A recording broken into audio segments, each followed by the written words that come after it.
On most Christmas Eves, the biggest drama is a late snowfall or an overcooked turkey. It feels like a ruined holiday, but compared to the Christmas horror stories where people never make it to the table at all, it's a gift you don't realize you have. On Christmas Day 2002, the Hooliver family stopped showing up. No arguments in public, just unanswered calls, and a dark house that felt frozen in the middle of a festive day. District Attorney Fran Shardo said, "It's an awful case. I mean, anytime you have a family wiped out, it's horrifying. It happened on Christmas Eve." The scene with all that snow added to the horror of the murders. Though true crime is full of scary Christmas stories, few crimes can compare with this one. Let's step inside that house on North Union Street in Middletown, Pennsylvania, while it was still alive. Jean Hooliver was born on December 8, 1959, and by December 2002, she was 43 years old. She grew up in Johnstown, Pennsylvania, and was the daughter of Joe and Mary Bittman. People who knew her described her as sweet, nurturing, and the kind of person who would go out of her way to help others. She worked in the medical field as an X-ray technician at the Harrisburg Hospital, part of Pinnacle Health. The job fit her personality, quietly practical, there when people were sick or scared, trying to make a bad day a little easier. She and her husband, Ernest, had married back in the 1980s.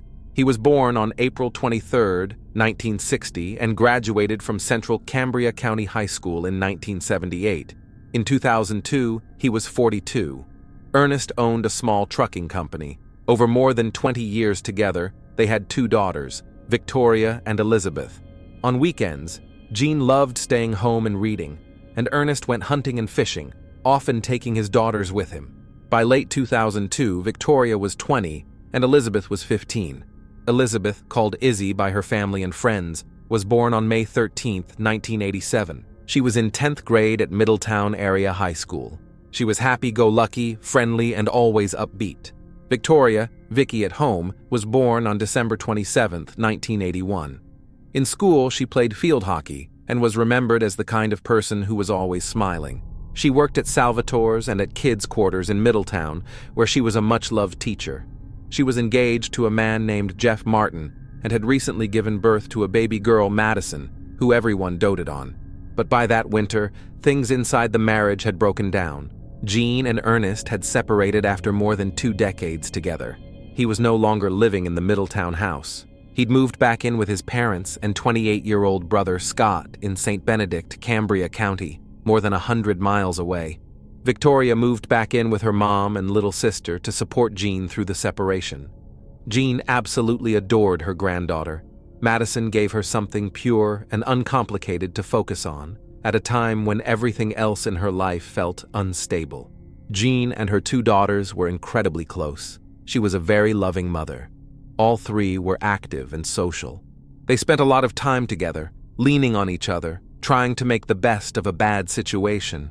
They also genuinely enjoyed each other's company. They were always joking around, pulling little pranks, and sharing a similar sense of humor. Jean had lost a marriage, but she hadn't lost her family. Inside that house, the women were rebuilding their routines and finding new roles. Jean as grandmother as well as mom, and Victoria as a young mother trying to start her own life. Christmas puts life on pause. For a few days, the bills, the work problems, the arguments all go behind the door. Every year, the Hooliver family would drive from Middletown to Joe and Mary's home for Christmas Eve. It was a couple of hours away, a proper winter drive, cold, dark, often snowy. They would have Christmas Eve dinner with Jean's parents, stay overnight, and then open presents together on Christmas morning. For baby Madison, it was going to be her first Christmas. In previous years, that group had also included Ernest, but in 2002, he wasn't coming. The separation meant this Christmas Eve dinner would be the first one without him. For families in that situation, sticking to old traditions can feel like an anchor, holding the family together when so much else has fallen apart.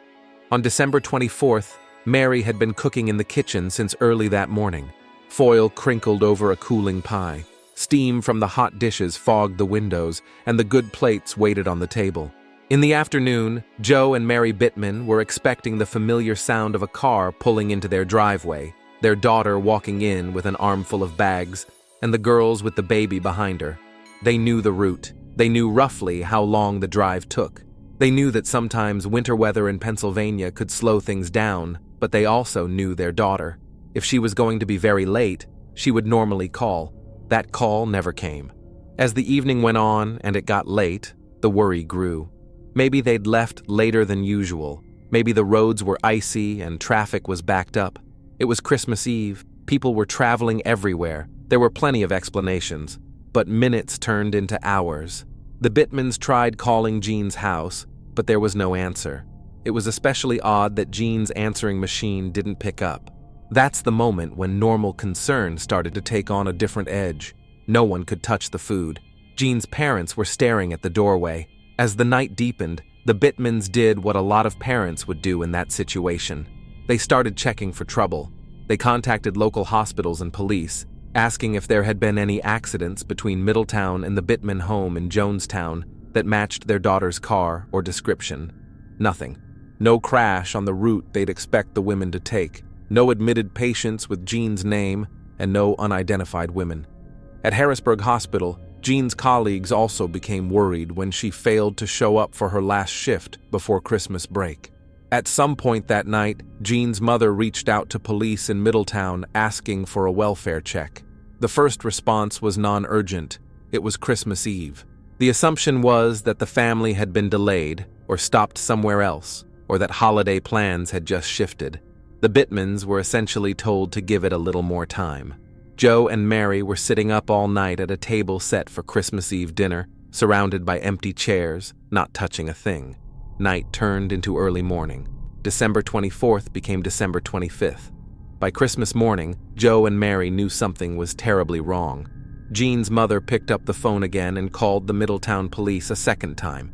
This time, she wanted someone to physically go to the 800 block of North Union Street and see what was going on.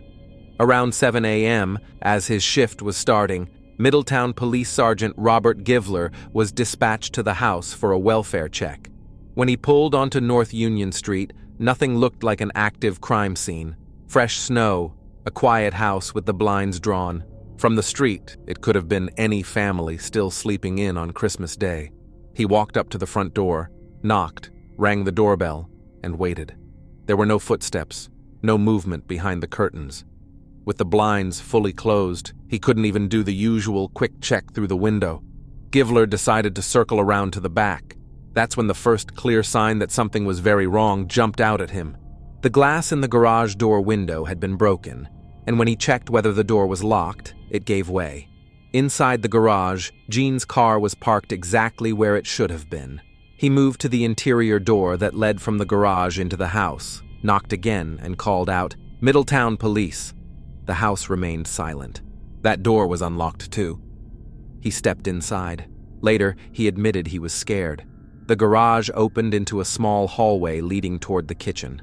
As he reached the kitchen doorway, the quiet broke in the worst possible way. He noticed someone's legs. On the kitchen floor lay a woman. She was later identified as 43-year-old Jean Hoolever. She had been shot in the head. When Givler checked for a pulse, she was already cold. Nearby was a dropped coffee filter. Givler didn't know who else might be in the house, or whether the person who did this was still inside. He backed out, got on the radio, and called for backup, the homicide unit, and crime scene investigators. Once additional officers arrived, they started clearing the first floor methodically, room by room, trying not to touch anything. They moved past the wrapped presents under a Christmas tree. No more victims downstairs, no intruder, just that kitchen and the unnerving normality around it. Nothing ransacked, no clear sign of a struggle beyond the violence aimed directly at Jean. The precision of it already suggested intent rather than chaos. Then they heard it. The sound came from upstairs, not footsteps or voices. It was the cry of a baby. The officers moved up the staircase with guns drawn. At the top of the stairs, looking down the hallway, they saw a heartbreaking scene. The body of a young woman was lying on the floor outside a bedroom door. Beside her was a 9-month-old baby, screaming and clutching her sweater. Later, they confirmed this was 20-year-old Victoria and her baby daughter, Madison. The baby had spent over 28 hours beside her mother's body. Victoria had been shot once in the top of her head. One of the officers scooped Madison up and rushed her downstairs to waiting EMTs. Miraculously, she was alive. She was dehydrated, hungry, and desperately in need of a diaper change, but she had no physical injuries. The fact that she survived became one of the few small mercies in an otherwise brutal Christmas Eve massacre. Upstairs, the clearing continued. The officer who first reached the hallway stepped into the bedroom closest to Victoria's body, Elizabeth's room. There, on the bed, lay the third victim, 15-year-old Elizabeth. She had been shot once in the area of her left eye. The quiet Christmas Eve in Middletown had turned into one of the most disturbing true crime cases the town had ever seen. All of the gunshots had been fired from a .22 caliber weapon. Detectives stepped back, trying to see a pattern inside the Christmas horror. Who decided that Christmas would end here? Was it a stranger or someone who already knew the way to the front door? Outside, another detail added to the picture. As crime scene techs moved around the property, they found that the phone lines leading into the house had been cut. That explained why the answering machine didn't pick up. It meant that even if any of the three women had been able to reach a phone, no call for help would have gone through. This wasn't a spontaneous outburst. Someone came prepared to isolate the house, neutralize every possible witness, and then leave. The profile began to write itself from the layout of the scene. The shooter didn't spray bullets wildly. Each woman was killed with a single, deliberate shot. The only person left alive was a 9-month-old baby girl who posed no threat as a witness. From the very first pass through the house, the crime looked targeted and controlled rather than random. Someone had a specific purpose. Investigators searched every room carefully, but the small detail that would help them unravel the case was far outside the house. Middletown detective David Schweitzer, who arrived at the crime scene straight from a Christmas party, later said, "Every Christmas morning when I wake up, I wonder, will I get another phone call to go to a crime scene as gruesome?" Detectives were asking a terrifying question. Was this a sudden home invasion on a winter night, or had this home been facing danger long before? They didn't know that the case was about to grow even darker than it looked on the surface. Evidence suggested that the killer knew the house well, so police began by looking at people close to the women. They started with Jean's estranged husband, Ernest Hoover. In murder cases, detectives typically begin with the family. When Ernest sat down with detectives, he said he had already heard about the murders from his family. He claimed he didn't know who would want to hurt Jean or the girls. He was very reserved and almost emotionless. It seemed odd, but investigators thought he might be in shock as people react to tragedy in different ways. Ernest said that in the early morning hours of December 24th, the window when the medical examiner believed the Christmas massacre happened, he wasn't anywhere near Middletown. He was out in the woods with his younger brother Scott in Cambria County, roughly a 3-hour drive away, hunting deer and coyotes from about 2 a.m. until just after 9 a.m. After that, they stopped at a local bar for a drink and then went to a nearby store to buy some food. The area was remote and there were no surveillance cameras around. When detectives talked to Scott, he backed up that story. So police moved on to other suspects. Detectives began canvassing the neighborhood. Several neighbors said they'd seen the same man, later identified as Stephen Chapman, coming out to the rural house multiple times to visit Jean. One neighbor even recalled seeing him there the day before the murders. Chapman turned out to be an antiques dealer who made his living buying people's old belongings and reselling them at markets. Some locals thought what he did was odd and referred to him as a junk collector or junk dealer. Rumors started that he and Jean were having an affair. Stephen denied that, saying he was married, in love with his wife, and that their marriage was fine. He said the only reason he was seeing Jean was because she was selling things after her split from Ernest, including some of Ernest's guns. Chapman was very cooperative with police. He answered all their questions and let them search his home. On top of that, he had a solid alibi and was eventually ruled out as a suspect. The next suspect was Francisco Ramos, the father of baby Madison. When Victoria started dating Frankie, she fell for him quickly. The relationship hadn't been going on very long when she told him she was pregnant. She was barely 20. Jean was upset. She didn't like Frankie and felt he wasn't serious. He and Victoria had a rocky relationship from the start. They'd lived together before. Police officers had been called out to their house several times for domestic disturbance reports. The relationship was known to be volatile. with a lot of shouting and arguments. For a time, Frankie didn't even believe Madison was his child. He only accepted it after a paternity test confirmed that he was the father. Some accounts suggest Victoria may have been seeing him and another man around the same time, which could explain why he doubted he was the father in the first place. But maybe he just wasn't ready to be a dad and tried to avoid taking responsibility because even after the test, he didn't want to be involved in Madison's life. Victoria ended up raising the baby on her own with support from Jean. Frankie moved on, found a new girlfriend, and Victoria felt betrayed and heartbroken. That kind of history automatically put him on the radar. But when investigators dug into his movements, they found that on Christmas Eve and into Christmas morning, Frankie was in Reading, more than an hour and a half away from Middletown. Frankie said he'd spent the day in a reading room, then gone to a church event with his girlfriend, and later driven his mother to work that evening. At first, his alibi sounded almost too neat, but it checked out. Family members and other witnesses backed up his story. Detectives ultimately ruled him out. Frankie also told investigators that Victoria had an ex-boyfriend named Turner Higgins. Victoria's aunt described Turner as a very kind, pleasant young man who was good with the baby. But Victoria's relationship with him was on and off, and after their final breakup, he struggled to let go, repeatedly trying to reconnect with her. Based on things Victoria had told him, Turner became convinced that Madison might actually be his daughter, and he grew very attached to the baby. That attachment raised a disturbing possibility for detectives. Perhaps he had a motive to target the family but spare Madison. At the same time, some argued that, if that were true, he might have tried to take the baby rather than leave her behind. Turner had just been hired by a local company in Middletown as a locksmith, and part of his job was making duplicate keys, which only increased police interest in him. Around that time, Jean wanted to change the locks on her house and asked him for help. That raised a possibility for detectives. Turner could have made it look like a break-in, while simply using a key to get inside to avoid making much noise. Then, in a burst of anger over the recent breakup, killed the entire family and broken the garage window to divert suspicion. He was brought in for questioning. Turner seemed very nervous, but cooperative. He said he'd been at a Christmas party with his family until the early hours of the morning. His alibi was confirmed, and he was removed from the list of potential suspects. One by one, the strongest leads began to fall away, and if it hadn't been for a single entry in a notebook investigators later found, the case might have gone cold. Police secured search warrants for Ernest, his vehicle, and the Cambria County home where he was staying with his parents and his brother Scott. Inside Ernest's car, they found a notebook. In that notebook, in Scott's handwriting, was a line that jumped off the page at investigators. "We were out spotting deer and coyotes."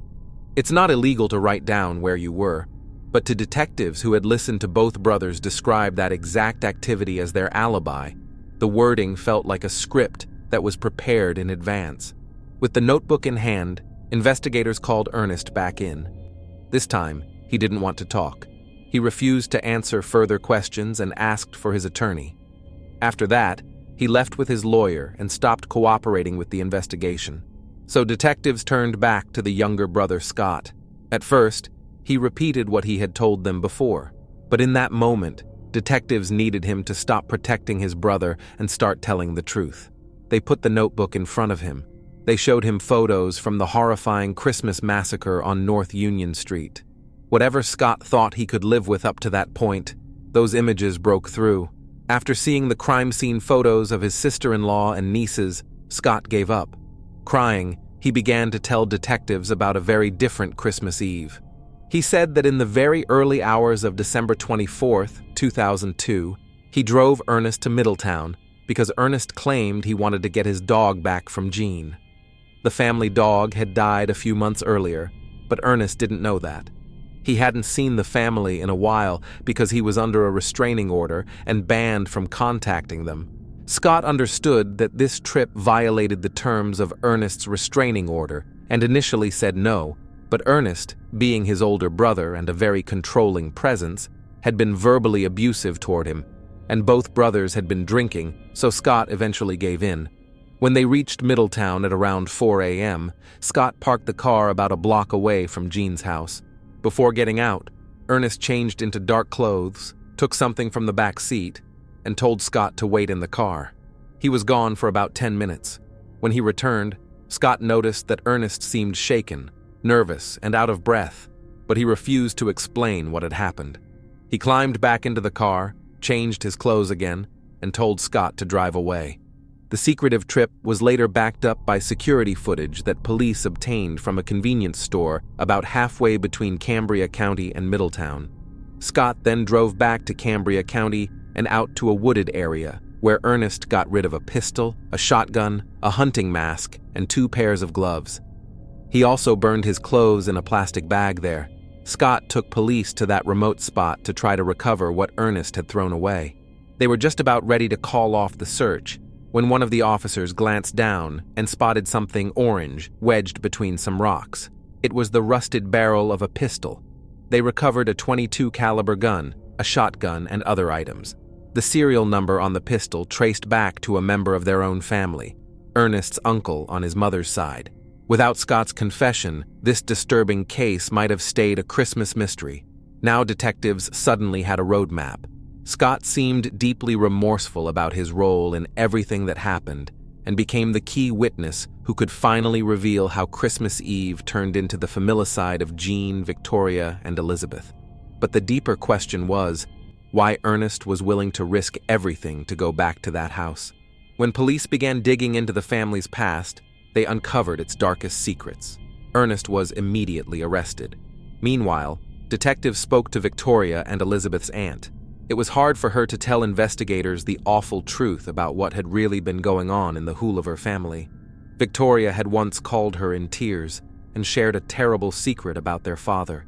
He had been involved in a deeply inappropriate relationship with his daughters for years. Victoria said she had stayed silent for a long time because Ernest told her that keeping quiet would protect Elizabeth, but eventually she learned he had broken that promise. The sisters told Jean everything and went to the police. In July 2002, Ernest was charged with multiple serious felony counts involving his daughters. Jean then obtained a protection from abuse order, and Ernest was ordered to move out of the house with no right to enter the property and to stay away from Jean and the girls. The order also forbade him from possessing or acquiring firearms. At a preliminary hearing on those charges, Jean, Victoria, and Elizabeth had already testified against him. The girls told the court they were afraid of him. Victoria testified that he threatened to kill her if she ever told anyone what was happening. Ernest was cruel and had a very short fuse. He frequently yelled at them and punished them for things that didn't deserve any punishment at all. Ernest denied everything and blamed his wife for the allegations. A full trial was scheduled for January 13, 2003, just weeks after Christmas. Despite those charges, Ernest was released on a $100,000 bail in July 2002. Under his bail conditions, he was barred from going near the home or having any contact with Jean and the girls. Jean was shocked and upset. Her 20-year marriage had ended in the most terrible way. That's when Victoria moved back in to look after her family, and they supported each other through the bad times.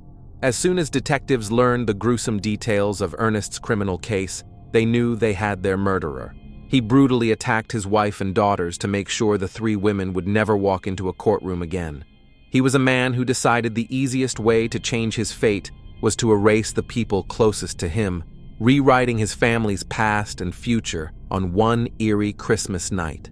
Once suspicion began to settle on Ernest, authorities worried he might try to disappear rather than face the upcoming trial.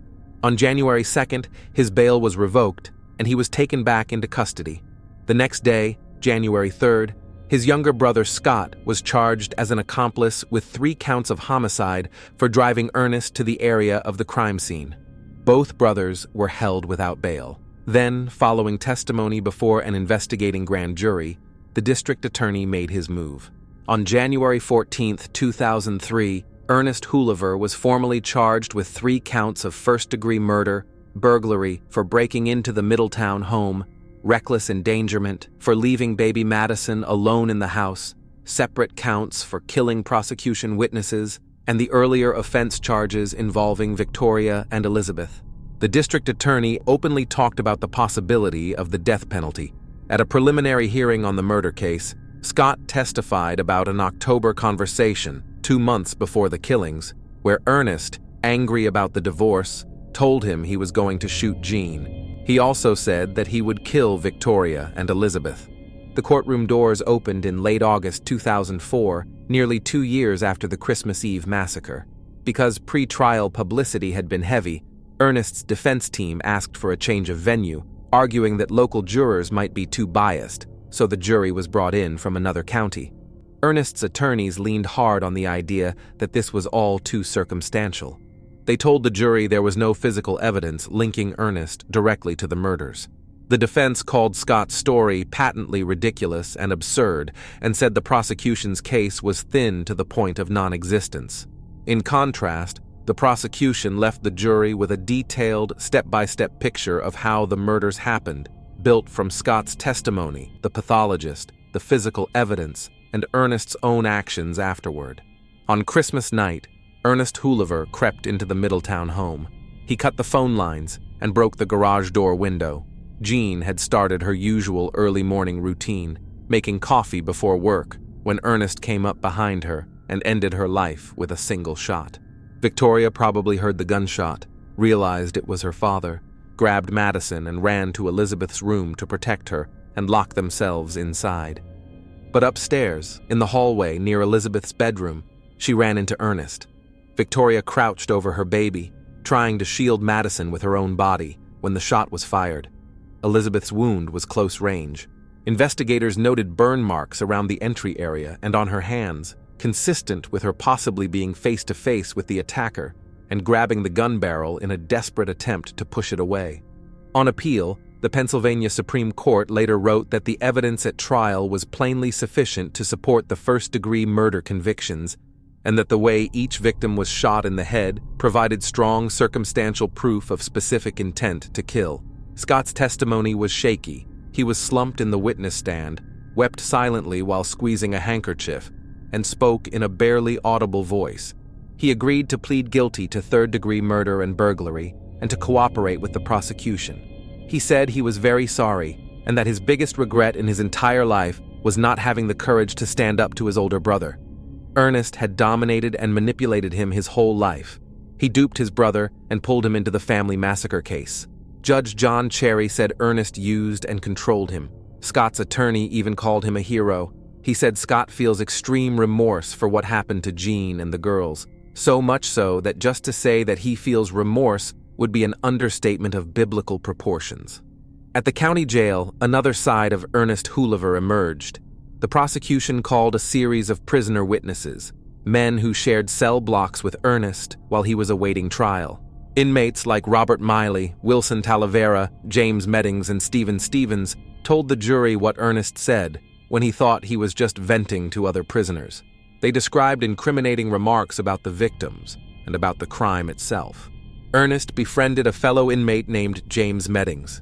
Meddings testified that Ernest admitted he had been at Jean's house the night of the murders, that he was looking in through a window, heard a noise, and later saw his wife's body on the kitchen floor and his daughter's dead upstairs.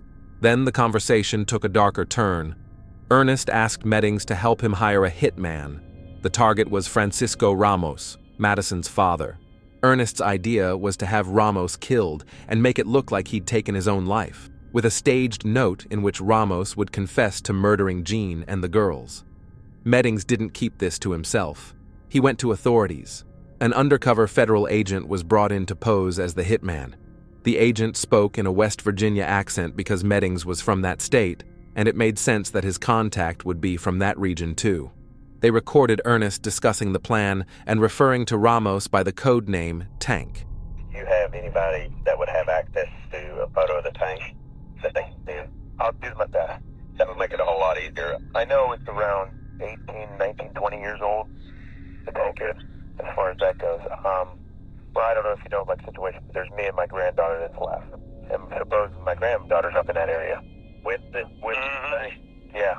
If you could give me directions where the tank is, I could probably get this thing taken care of this weekend. Oh, God. And you'll be out visiting grandbaby. Thank you. Well, yeah, handshake. On the recording, District Attorney Fran Chardo said Ernest gave a sigh of relief an expression of joy at the killing of another human being. It revealed just how cold-blooded a killer he was. That murder-for-hire plot became its own charge, criminal solicitation, and more importantly, another layer of proof that Ernest was trying to manipulate the story of who killed Jean and the girls. The defense would later try to argue that hiring a hitman was, somehow, a grief-driven attempt to avenge his family, because Ernest believed Ramos was the real killer. Ernest said he was determined to bring that person to justice, but the state pointed out that Ernest only seemed interested in justice when it involved erasing people who were problems for him. For prosecutors, this jailhouse plot reinforced their theory of who Ernest really was. Even after his wife and daughters were dead, even after he was charged with their murders, he was still trying to remove people from the board and reshape the story in a way that kept him from being blamed. From the state's perspective, it was all one continuous pattern, a man who refused to accept consequences and was willing to destroy others to protect himself. Ernest's mother, Eliza, admitted sending the photo of Ramos to the hitman.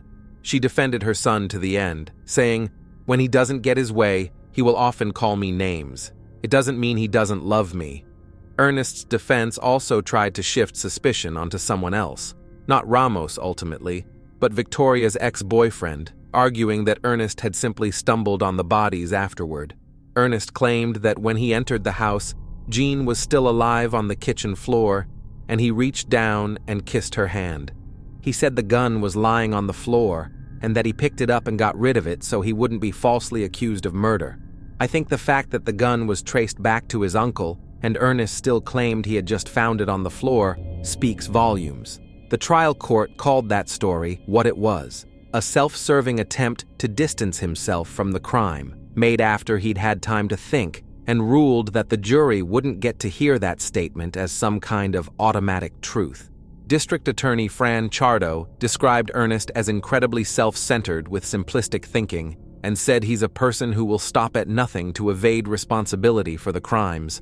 When the jury finally came back on August 31, 2004, the question was, did they believe that Ernest Hoolever deliberately wiped out his own family to save himself? They did.